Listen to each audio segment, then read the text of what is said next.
Boa a todos, sou Oliver e hoje trago 30 provas de que a Terra fosse uma esfera, deveríamos poder observar sua curvatura no mundo físico real. Sem dúvida, todas as provas e experimentos que se têm realizado para tentar detectar esta suposta curvatura têm dado resultado nulo. O modelo heliocêntrico oficial diz que a Terra é uma esfera de 40 mil quilômetros de circunferência. Se isso fosse certo, o horizonte deveria desaparecer da vista a um ritmo de 8 polegadas por cada milha de distância ao quadrado. Samuel Birla, inventor e escritor inglês, explica este princípio no seu livro. Se a Terra é um globo de 40 mil quilômetros de circunferência, a superfície de todas as águas deve apresentar certo nível de curvatura, já que cada parte deve ser um pedaço do círculo total terrestre. Em qualquer parte, este arco fará uma curvatura e cairá 8 polegadas na primeira milha de distância, e na segunda milha cairá 32 polegadas, na terceira milha 72 polegadas e assim sucessivamente. A fórmula para calcular a curvatura a partir do nível do mar é 8 vezes a distância de milhas ao quadrado. De outra forma, se o observador se encontra a um ponto superior ao nível da água, a fórmula muda. Então é a seguinte, em um campo da Inglaterra tem um canal artificial de 32 quilômetros de comprimento, chamado Gold Pole. Samuel colocou ali um barco com a bandeira a 1 metro e mediu por cima do nível da água. O barco navegou até a distância de 9,6 quilômetros em linha reta, desde onde se encontrava o cientista, e este se colocou em meio do canal, com um telescópio que estava a 20 centímetros sobre o nível da água. Samuel usou um telescópio e comprovou que o barco e a bandeira eram perfeitamente visíveis durante todo o trajeto. Se a Terra fosse um globo de 40 mil quilômetros de circunferência, a trigonometria esférica dita diria que a ponta da bandeira, que estava no barco situada a 1,5 metros sobre o nível do mar, ela deveria estar escondida de trás de 3,5 metros de curvatura. Sem dúvida, este não foi o caso e a bandeira pôde ser observada em uma totalidade ao longo de 9,6 quilômetros. Samuel realizou depois outros experimentos similares no canal e concluiu que não havia nenhuma curvatura na superfície terrestre. Hoje em dia tem milhares de vídeos no YouTube replicando este experimento, e todos mostram objetos em uma distância que não poderiam ser visíveis se a Terra fosse uma esfera de 40 mil quilômetros de circunferência. 2. O fotógrafo Yoshua Nowick realizou em maio de 2016 um time-lapse da cidade de Chicago. Ele estava em Guay, São José, Michigan. A distância entre os dois pontos é de 60 milhas. Ou 96 quilômetros. O fotógrafo estava a 1,80 m acima do nível do mar. Usando o segundo cálculo trigonométrico anteriormente explicado, entre o ponto em que se encontrava o fotógrafo e a cidade de Chicago, havia uma queda na curvatura de 650 metros. Assim, qualquer edifício menor que 650 metros estaria completamente oculto atrás da curvatura. O edifício mais alto de Chicago é o Willis Tower, com uma altura de 442 metros. Então, assim, a parte mais alta do edifício deveria estar oculta atrás de 208 metros da curvatura. O time-lapse mostra claramente todos os edifícios enfocados praticamente por completo. Assim ficou provado que não existe nenhuma curvatura na superfície terrestre. Depois que esse time-lapse e algumas fotografias de Yoshua Nowick saíram à luz, várias cadeias de televisões norte-americanas se apressaram desesperadamente para dizer que o que estava ali se vendo era uma miragem. Assim diziam que as imagens eram apenas uma refração da luz. Disseram que a diferença de temperaturas na atmosfera fez com que a luz se dobrasse no horizonte e criasse então a ilusão óptica. O problema dessa explicação forçada é que quando isso ocorre, apresentam-se imagens claramente distorcidas e invertidas. E no time-lapse de Nowick se pode ver a cidade de Chicago durante 15 ou mais horas seguidas, com uma imagem nítida e detalhada. 3. A partir da costa de Jerry Bay, na Nova Zelândia, se pode ver e fotografar as montanhas Kaikoura. Elas estão a 130 quilômetros. Se a Terra fosse uma esfera de 40 mil quilômetros de circunferência, a curvatura terrestre taparia uns 1.500 metros destas montanhas. 4. Desde a ilha de Oahu se pode ver a ilha de Kauai. Isso está comprovado através de inúmeras fotografias e filmagens. Elas foram tiradas a 60 metros do nível do mar. A distância entre as ilhas é de 174 quilômetros e o ponto mais elevado de Kauai é o pico de Kauai Guinia, com 1.598 metros sobre o nível do mar. Assim calculada, a suposta queda da curvatura que temos que observar sai em 2.354 metros. Assim, a partir da ilha de Oahu, não se poderia ver nada na ilha de Kauai que não estivesse acima dos 2.354 104 metros. E sem dúvida, o ponto mais alto do pico do Kauai Ken está tão somente a 598 metros. Então faltariam 756 metros para que pudesse ser visto desde a ilha de Oahu. 5. O Grande Canal da China tem 1.776 quilômetros de altitude e, segundo dados oficiais, o ponto mais alto está nas montanhas de Shandong, situada a 42 metros de altura. Se a Terra fosse uma esfera de 40 mil quilômetros de circunferência, a trigonometria esférica diria que o canal formaria um arco, seguindo a curvatura terrestre, e o seu ponto mais alto estaria no centro, a uma altura de 60.940 metros, e é somente 42 metros na realidade. 6. Cis McClary, instrutor do sistema de mísseis, ele confirmou em diversas entrevistas públicas. O sistema de rastreio desses mísseis tem uma variabilidade na linha de detecção do objeto a tão só 2 graus. A distância entre o lugar do lançamento do míssil e seu alvo deve ser de uns 80 quilômetros. E o radar de detecção está a 2,5 metros acima do nível do mar. O objetivo desses mísseis são aeronaves que voam quase raspando no mar para não serem detectadas. Segundo a trigonometria esférica, se a Terra fosse um globo de 40 mil quilômetros de circunferência, a aeronave a 40 quilômetros de distância estaria a uns 500 metros escondidas por detrás da curvatura terrestre. E sabendo que o míssil não pode variar acima de 2 graus de sua linha de trajeto, jamais poderia alcançar o objeto sob nenhum conceito. E sem dúvida, sempre que esta operação militar é realizada, o míssil consegue alcançar o seu alvo. Assim fica provado que a curvatura da Terra é totalmente inexistente. 7. Muitas pessoas argumentam que se a Terra fosse plana, deveríamos ver, por exemplo, o Monte Everest a partir de qualquer parte do mundo, e que isso não é possível por conta da curvatura da Terra. No entanto, estas pessoas parecem esquecer que a visão humana tem um limite. E quanto mais nos afastamos de um objeto da nossa posição, menor se fazem. Se colocamos qualquer objeto diante de nós e vamos nos afastando, chegará um momento em que, devido à simples perspectiva, já não veremos mais esse objeto. E existem mais coisas como nuvens, neves, partículas de pó, partículas de água, densidade do ar e outras condições atmosféricas que afetam enormemente a visibilidade dos objetos à distância. Isto explica perfeitamente por que não podemos ver o Everest ou qualquer outro objeto a uma certa distância e não precisamos recorrer à suposta curvatura da Terra para explicar isso. 8. Com os avanços tecnológicos, fica cada vez mais fácil comprovar que a Terra não é uma esfera, como nos haviam contado. Agora é possível mandar balões a uma grande altura, com uma câmera, para poder ver o horizonte lá de cima, a 33 mil metros. Encontramos no YouTube inúmeras dessas gravações. Elas foram feitas acima de 33 quilômetros de altura, e todas mostram um horizonte completamente plano. Numa tentativa desesperada de manter a teoria da Terra esférica, especialistas modernos estão afirmando que, para apreciar a curvatura terrestre, tem que subir a mais de 80 ou mais de 100 quilômetros de altura, mas não mostram nenhuma prova matemática para confirmar essa afirmação. No entanto, ao fazermos nós mesmos estes cálculos, vemos que a curvatura deveria sim ser vista claramente a partir dessas alturas. 9. O horizonte sempre se encontra ao nível dos nossos olhos ou dos olhos da câmera. Isso não importa a que altura se encontre o observador. Se a Terra fosse uma esfera, não levando em conta o seu tamanho, na medida que fosse subindo, o observador deveria então olhar cada vez mais para baixo para ver o horizonte. Sem dúvida, na realidade, não importa o quanto vamos subir, mas nunca teremos que olhar cada vez mais para baixo para ver o horizonte. Algo que somente é possível em um plano. 10. Os reflexos do Sol e da Lua sobre as águas sempre aparecem em linhas retas, se estendendo desde o horizonte até o observador.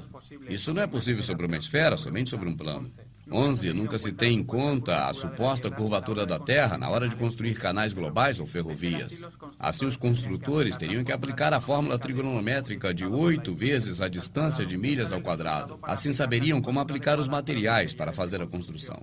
Algo complicado de se levar à prática, especialmente quando se construíram as primeiras ferrovias.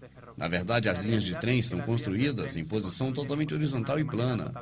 Também os canais, túneis e outras construções similares são feitas da mesma maneira, sem levar em conta o mínimo dessa suposta curvatura da Terra.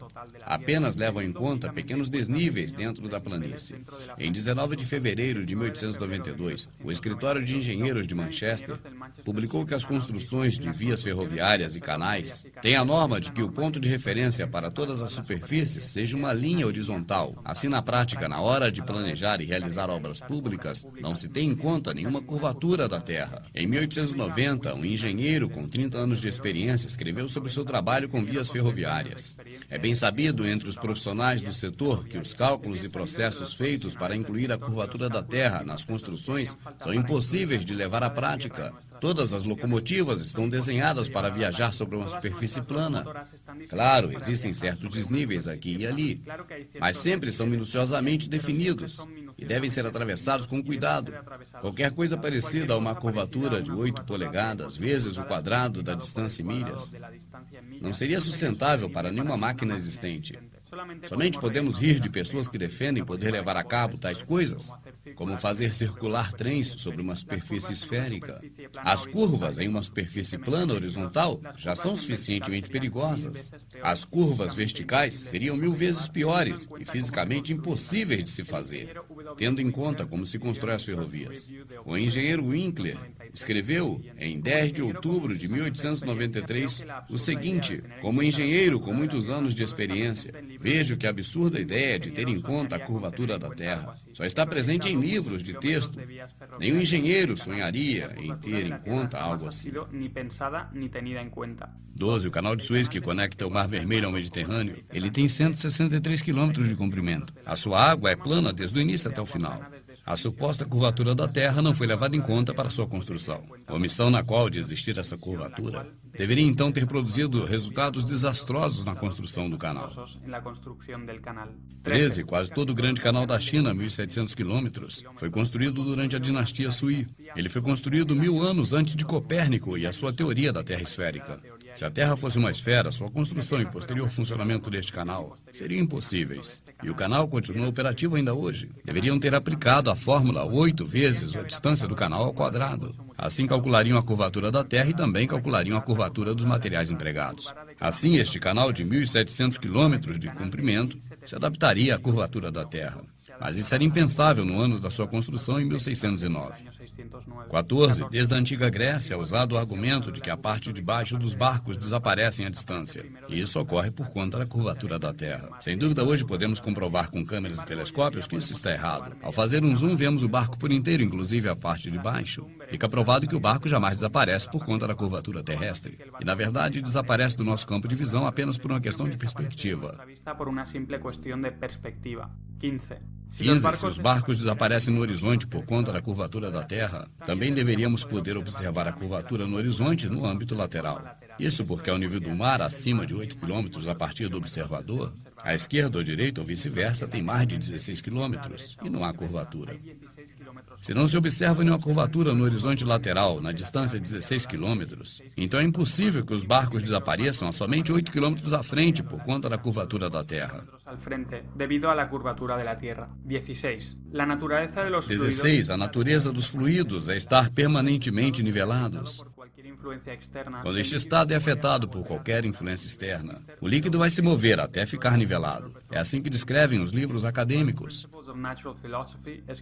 A superfície de um fluido parado é a de um plano horizontal. Se uma parte dessa superfície fosse mais alta do que o resto, as partes de fluido que estão mais abaixo sofreriam uma pressão maior. Haveria então um movimento das partículas até que nenhuma estivesse mais elevada que as outras. E assim, na superfície do fluido se forma um plano horizontal.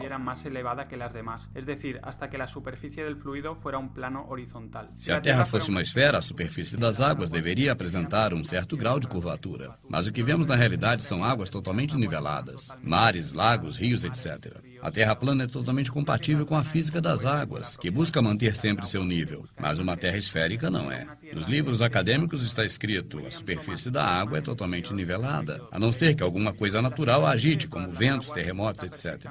Isso também é evidente para qualquer pessoa racional que use sua visão.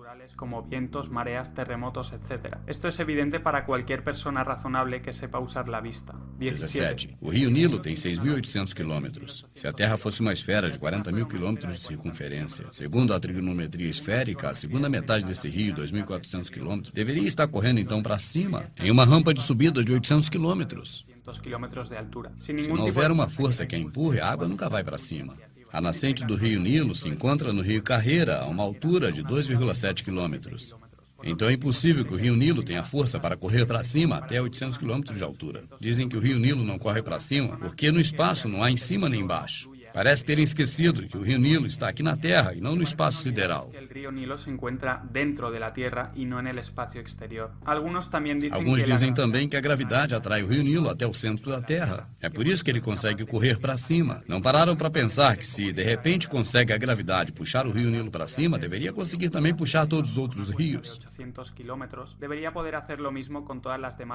Você só precisa pensar se algum dia já viu alguma água subindo, sem ter nada que a empurre. A resposta, evidentemente, é não.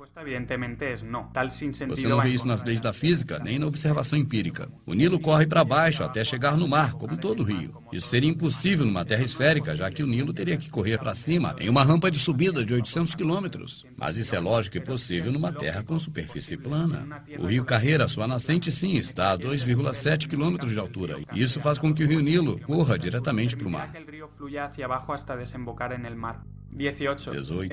Em 240 a.C., Aristóteles calculou a circunferência da Terra e supostamente provou que é esférica usando duas estacas situadas a uma distância concreta.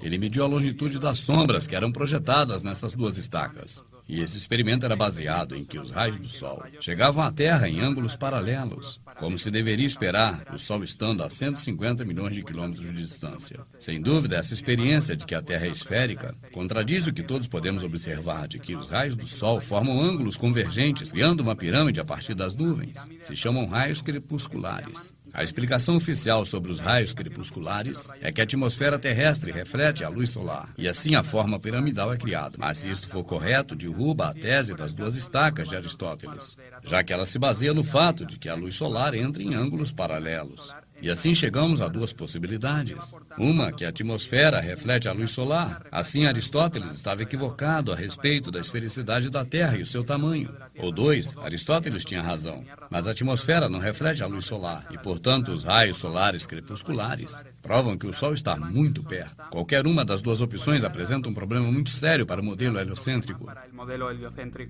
19. Se a Terra fosse uma esfera de 40 mil quilômetros de circunferência, um avião comercial voando a uma velocidade média de 800 quilômetros por hora deveria voar com o nariz inclinado para baixo para compensar uma subida de 846 metros a cada minuto e voar paralelo então à Terra. Se não fizer assim após uma hora de haver decolado, o avião estaria uns 50 quilômetros acima do esperado e seguiria subindo 50 quilômetros por hora até chegar no espaço sideral. O certo é que os pilotos jamais têm que realizar tal manobra. O que ocorre é que o avião, quando chega na altitude em que ele deve seguir o trajeto, o piloto simplesmente mantém sua trajetória nivelada. Ele não se preocupa em ter que ir abaixando o nariz do avião para não acabar chegando ao espaço sideral. 20. Muitos aviões comerciais realizam rotas que não têm nenhum sentido no modelo da Terra esférica. Eles dão voltas enormes e ridículas, podendo percorrer caminhos mais retos, fazendo o trajeto mais curto entre uma cidade e outra. Existem muitos exemplos destes voos entre cidades. Nueva York, San Diego, Londres, San Francisco, Múnich, Tóquio, Frankfurt ou Toronto, El Cairo. Sin embargo, esta ruta ridícula e inexplicável. É claro que essas rotas ridículas não recebem explicação no modelo esférico, mas fazem todo o sentido do mundo quando são projetadas sobre o mapa da Terra plana. Veremos então que são linhas retas entre as cidades mencionadas. 21. Um argumento comum usado contra a Terra plana é dizer que os voos do Sul não teriam sentido no mapa plano. Por exemplo, os voos de Santiago do Chile a Sydney, no lugar de durar 13 ou 14 horas, demorariam o dobro ou triplo no mapa da Terra plana, já que neste mapa as duas localizações estão bem separadas. E, sem dúvida, é mais uma afirmação completamente errada, já que o mapa da Terra plana é azimutal e equidistante. Isso quer dizer que cada célula que se vê no mapa representa a mesma longitude e altura que as demais células. Assim, as células que parecem maiores na extremidade sul do mapa, na verdade são do mesmo tamanho dessas que aparecem ao centro, ou seja, ao norte. Cada célula que aparece no mapa representa 2.500 metros de altura e de comprimento. Uma vez sabendo disso, vemos que a distância entre Santiago do Chile e Auckland é de 9.700 quilômetros, também no mapa da Terra plana. E assim os voos do Sul cabem completamente no mapa da Terra plana. 22. As autoridades dizem que a Antártica é um continente gelado que está situado no Polo Sul. E, na verdade, a Antártida é apenas a camada exterior que rodeia o planeta. Na Antártida estão os grandes muros de gelo que rodeiam a Terra. Eles servem de recipiente para os oceanos. Muitas pessoas se perguntam onde está a borda da Terra plana, tendo em conta que a Terra está rodeada por enormes muros de gelo. Falar de uma borda da Terra fica sem sentido. 23. Se a Terra fosse esférica, não haveria tanta diferença no clima em um ano entre o Ártico e o Antártico. Sabemos que no Ártico existem 130 espécies de mamíferos, 260 espécies de aves, 3.000 espécies de insetos, 450 espécies de peixes, ainda répteis e anfíbios, mais de 2.000 espécies de vegetações, perto de 3.000 espécies de vegetais. Ao contrário, na Antártida, a fauna é escassa. Ela se encontra quase na sua totalidade no mar. A única espécie que fica sob o gelo na Antártida é o pinguim imperador. A flora é praticamente inexistente, apenas musgos, algas. Na Islândia, que se encontra a 65 graus na latitude norte, existem centenas de espécies de aves e dezenas de espécies de mamíferos. Como zorros árticos, osos polares, renos, bisones, ratas y ratones, ovejas, pollos, reses, cabras, perros, ponis islandeses o conejos. En cambio, en las islas... Ao contrário, as ilhas que estão no sul a 54 graus latitude sul, não há nenhuma espécie de mamífero terrestre. Apenas se vêem algumas poucas focas. Polo Norte é mais quente que o sul. A temperatura média no inverno é de menos 34 graus. Já no verão tem 0 graus. 34 graus centígrados e em verano de 0 graus. Enquanto isso, no sul, a temperatura média no inverno é menos 65 graus. E no verão, menos 25 graus. Assim, o Sol se comporta muito diferente em lugares da mesma latitude. Depende se ele está ao norte ou sul do Equador. Os dias maiores de verão no norte são muito maiores do que no sul. E os invernos curtos no norte são muito mais curtos no sul. Todas estas claras diferenças climáticas não recebem nenhuma explicação satisfatória no modelo da Terra esférica, onde o Sol clareia da mesma forma o Ártico e o Antártico ao longo do ano. Ao contrário, sim, pode ser perfeitamente explicado no modelo da Terra plana. Aqui o Sol completa seu círculo por cima da Terra a cada 24 horas e muda de trópico a trópico a cada 6 meses. O Sol viajará muito mais rápido pela grande circunferência do Sul para poder completar sua volta nas mesmas 24 horas e viaja mais devagar no pequeno círculo do Norte. E é por isso que o Sul receberá menos calor ao longo do ano do que o Norte. E calor solar que el norte a lo largo del año. 24. Se a Terra fosse uma esfera, a distância ao redor da sua superfície, latitude sul, não poderia ser muito diferente daquela que existe a 45 graus da sua superfície na latitude norte. No entanto, navegantes e pilotos concordam que a distância da superfície na latitude sul é praticamente o dobro do que existe na mesma latitude norte. E isso é totalmente incompatível com o modelo da Terra esférica, cuja distância deveria ser praticamente a mesma, já que nos encontramos numa esfera ou globo. Mas é algo totalmente lógico no modelo da Terra plana, onde a superfície terrestre se expande até o sul na medida em que nos distanciamos do Polo Norte. Então tem que se correr muito mais rodeando a circunferência no Polo Sul do que na pequena parte central do Norte. 25. O Polo Sul é um lugar necessário dentro do modelo da Terra esférica, já que ele seria o ponto oposto ao Polo Norte no globo terrestre. No entanto, a única prova da sua existência são umas bandeiras, um poste com uma esfera em cima, e estão em imagens supostamente tiradas do local. No entanto, as bandeiras, as bolas e o que aparece nessas imagens poderiam ter sido tiradas em qualquer lugar da Antártida. Portanto, as fotos de algumas bandeiras tiradas em algum lugar gelado não provam que ali é o Polo Sul e nem que a Terra é esférica. 26.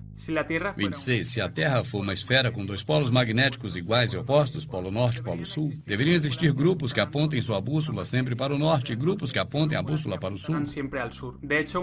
Assim, a bússola apontando para o sul seria melhor para os viajantes do sul. Na verdade, não importa a distância que você esteja do Polo Sul, sua bússola sempre apontará para o norte, o que não tem sentido no modelo da Terra esférica, onde existem dois polos magnéticos. E no modelo da Terra plana, é claro que isso é perfeitamente lógico.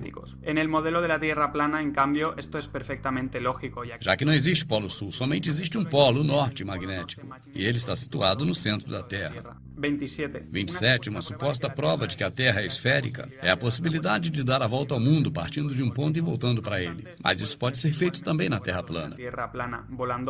Voando ou navegando ao redor do círculo terrestre, tendo sempre o norte à sua esquerda ou à direita. Na Terra plana, o Polo Norte está no centro do círculo terrestre e o Sul está na direção que sai desse centro. Se você avança numa direção que não se aproxima do norte nem do sul, você está indo a leste ou a oeste. Ou seja, seguindo ao leste ou oeste, você estará, na verdade, circulando a Terra. Você estará dando voltas no Polo Norte magnético. Alrededor del polo norte magnético. Dar a volta ao mundo é simplesmente manter o norte à sua esquerda ou à direita. Não importa se está navegando para o leste ou para o oeste. Então, o que se crê que é uma volta ao mundo sobre uma esfera, na verdade é uma volta circular ao redor de um plano. Uma esfera. Em realidade, é uma volta circular alrededor de um plano. Nunca ninguém deu a volta ao mundo indo em direção ao norte ou ao sul. Ou seja, fazendo uma circunnavegação passando pelos polos. Isso porque a única volta que pode se dar ao mundo é na Terra plana, é leste-oeste ou oeste-leste. Evidentemente, as autoridades tiveram que mostrar supostas voltas passando pelos polos. Isso para manter a sua ideia de terra esférica na cabeça das pessoas. A primeira suposta circunnavegação passando pelos polos foi de Sir Ranulph Flinders, com a expedição Transglobe Britânica, em 1982. Mas no lugar de ser um expedidor normal, mas este homem é um membro de uma família nobre. Ele pertence à família real britânica.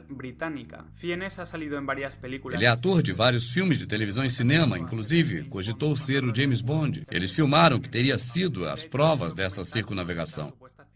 Eles fizeram um documentário dizendo que era exatas. Esta circunnavegação pelos polos foi, na verdade, um show televisivo. As cenas foram feitas por protagonistas. O documentário mais parece uma produção de Hollywood. As câmeras estão posicionadas sempre nos melhores locais para pegar as melhores tomadas. E as cenas são claramente ensaiadas, feitas por dublês. Este homem participa de uma associação de caridade judia, uma das mais antigas da Grã-Bretanha. A organização é patrocinada pela Rainha da Inglaterra e é financiada por Sir Adrian de Rothschild, a infame família da elite global Rothschild. Sabendo de tudo isso, não é estranho que a elite vá utilizar um dos seus membros para provar que circunnavegar a Terra passando pelos polos é possível. 28. Um estudo realizado por vários doutores em geografia demonstrou que a superfície do estado do Kansas, nos Estados Unidos, é mais plana que uma panqueca. Em uma escala onde o resultado de 1 indicaria uma planície total, foi usado um laser para determinar que uma panqueca tem um nível de planície de 0,95,7. Usaram o modelo de elevação digital, a escala 1/250.000, para reduzir até a escala o nível do estado do Kansas, e descobriram que seu nível de planície é de 0,9997, ou seja, mais plana do que uma panqueca. Um estudo posterior realizado por dois homens importantes dos Estados Unidos en la Universidad de Kansas y por Joshua Campbell, geógrafo y arquitecto en la Oficina Geográfica del Departamento de Estado de los Estados Unidos, não só confirmou que o estado do Kansas é totalmente plano, mas que também a totalidade dos Estados Unidos é plano. El estudio mostró que Florida, Illinois, North Dakota, Louisiana, Minnesota y Delaware eran incluso Os lugares são inclusive mais planos que Kansas. Os resultados foram publicados em uma revista importante, e esta é uma prova determinante de que a Terra não pode ser uma esfera. de que la Tierra no puede ser una esfera. 29. En el año No ano 2012, um homem realizou um salto patrocinado pela Red Bull. Ele bateu vários recordes até então. Depois que foi suspenso até a estratosfera através de um balão, utilizaram a gravação deste evento para provar que a Terra é uma esfera, já que a câmera que usaram para a gravação mostrou a Terra com uma gigante curvatura no horizonte. mostraba una Tierra con una gran curvatura en el horizonte. Sem dúvida, a curvatura que é mostrada na gravação, ela é exagerada demais, inclusive para o modelo esférico. Se vê que era uma GoPro com lente de peixe, e ela curva a imagem de uma forma notória. Ao contrário, a câmera que estava no interior da cápsula usava uma lente normal, e nela aparece o horizonte completamente plano. Ela estava ao nível dos olhos, a uma altura aproximada de 39.000 metros. Isso mostra que o horizonte, na realidade, é totalmente plano. Probando que el horizonte en realidad es totalmente plano. 30. O modelo oficial também afirma que debaixo da superfície terrestre existem várias camadas. A capa exterior, o núcleo interno e o núcleo externo. Sem dúvidas, a existência dessas camadas são improváveis, levando em conta que a maior escavação que foi realizada na história da humanidade conseguiu-se chegar até hoje somente a 12.262 metros. Como podem saber o que existe além dessa profundidade? O certo é que não sabem. A única razão que sabemos é que vimos uma esfera com um núcleo no centro, e nós vimos em desenhos e gráficos feitos por eles.